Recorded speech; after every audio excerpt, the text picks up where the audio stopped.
Hello, it's Salimik. In today's video, I'm gonna show you how to clean throttle body without removing, and also I will be cleaning fuel injectors without removing as well, but I will take them out so you guys can see in real time how the fuel injectors look like when they are clogged and how the fuel injector cleaner affects on them. So a few days ago I was driving my car on the road and suddenly vehicle stability control and check engine light came on. After I felt misfire and shaking engine for a few seconds. So after I got back home, I had to use my OBD scanner to know what causes that problem. Because when vehicle stability control comes on with the check engine light, it means there is some serious problem that makes the engine reduce power. So after connecting CG Solid OBD scanner, it will power up the scanner. Now we can put the key on ignition position. Next, we're gonna press the OBD icon.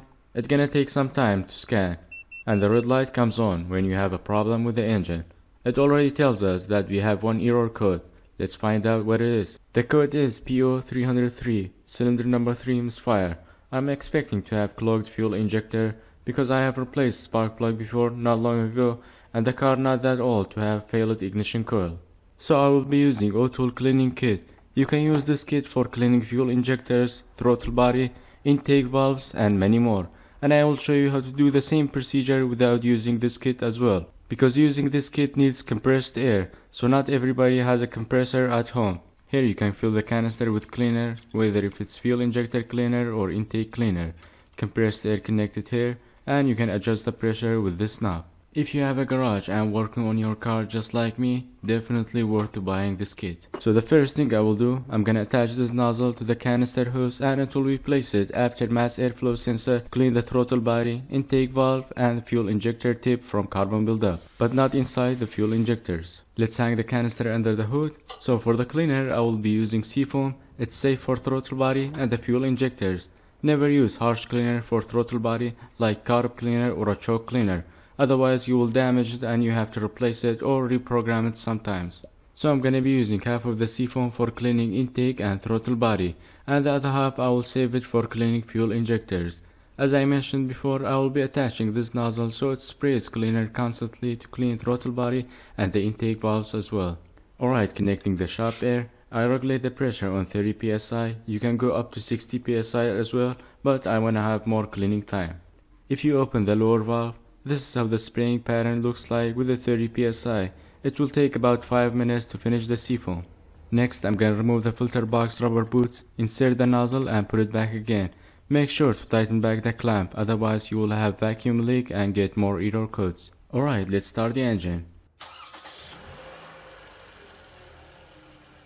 After running the engine for a while and reaching idling temperature, I'm gonna open the valve.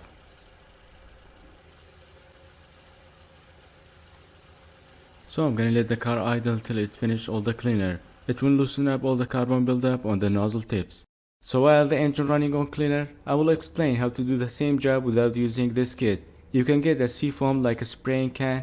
It comes with a long straw. Insert the straw after mass airflow sensor and spray with the engine running. But with this kit you have more consistent spraying pattern and you don't have to keep your finger for 5 minutes till it finishes all the can. Okay, after finishing all the seafoam, I'm gonna close the lower valve, turn off the engine and remove the nozzle. And here is how the throttle body looks like compared to how it was before. Okay, next I'm gonna use this adapter for cleaning fuel injectors. There wasn't much room for showing you guys a good angle, so that's why I had to remove filter box, so it will be obvious where I connected on the fuel rod. So what I did here, removed the fuel line and connected cleaner adapter. We're gonna run the engine with the cleaner instead of fuel, and then put the filter box back on the engine.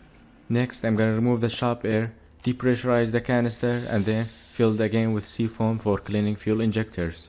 I just pour the other half of the seafoam and connect the shop air again. The important part of this procedure, we have to disconnect the fuel pump so it doesn't pump fuel back on the engine, because we already removed the fuel line and not willing to run the engine with the fuel. So I'm gonna disconnect the wire harness before doing this job.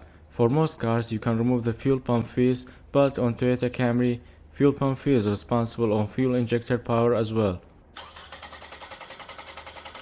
So the engine not gonna run even we are feeding fuel with the canister. Alright, fuel pump fuse back on the engine. Now I'm gonna open the lower valve and start the engine. We're gonna let the engine run with the cleaner till it finishes all the cleaner. And when the canister about to get empty, the engine will start to shake and that's the time to turn off the engine. So here is the engine running with the check engine light still on and the fuel pump harness disconnected. So how we know the cleaner working and cleans the injectors? So I took the injectors out of the engine to see the moment when it cleans the injector. So this is just for experiment reason to show you how it will clean it when it's on the engine. So I'm gonna start the engine to power up the injectors.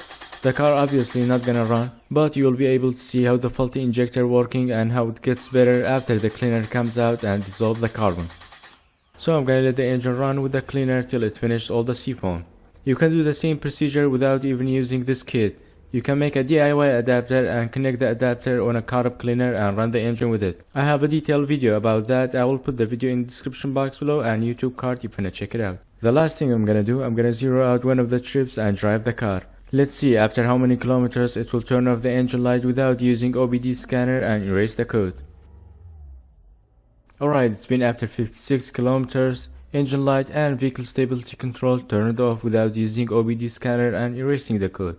If you really fix the problem, check engine light will turn off after driving for a while. Keep in mind you don't have to remove the fuel injectors. I did that just to show you how it was before and how it cleaned it. Alright, that's it for this video. Hope the video was helpful and learned something new. If it was, like and subscribe if you haven't already, and I will see you in the next one. Bye for now.